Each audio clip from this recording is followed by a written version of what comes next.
장두노밀이라는 말이 있습니다.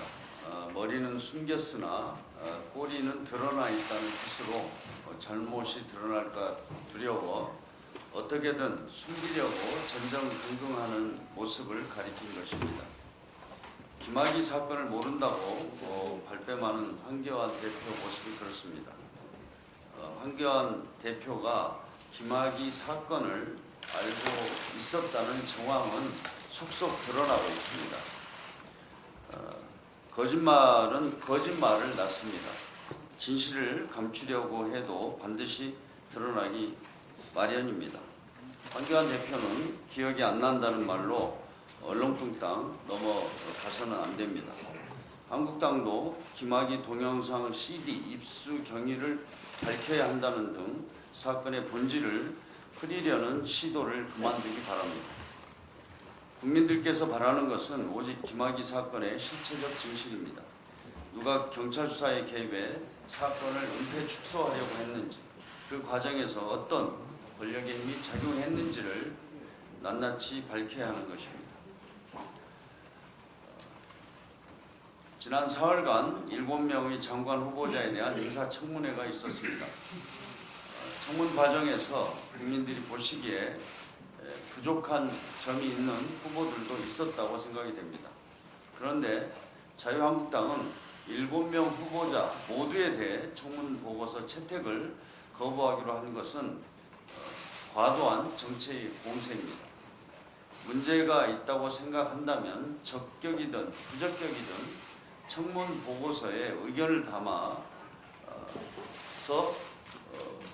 의사표명을 해야 됩니다.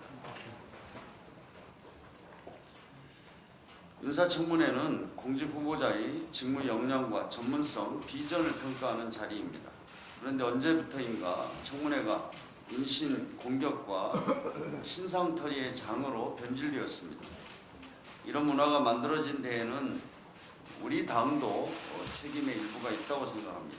하지만 언제까지 이런 식의 청문회를 계속해야 하겠습니까?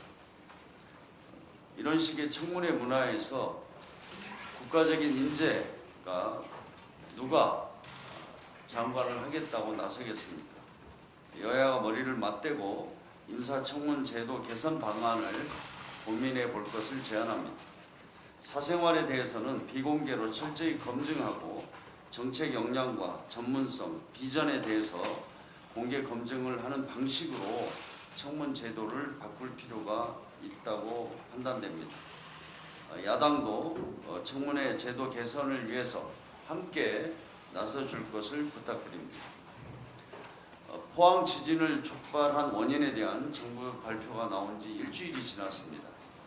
지열 발전으로 인해 발생했다는 점에서 포항 지진은 특별 재난으로 봐야 합니다. 무엇보다 시급한 것은 조속한 피해 복구와 포항 시민들에 대한 지원입니다. 이를 위해서 초당적인 협력이 필요합니다.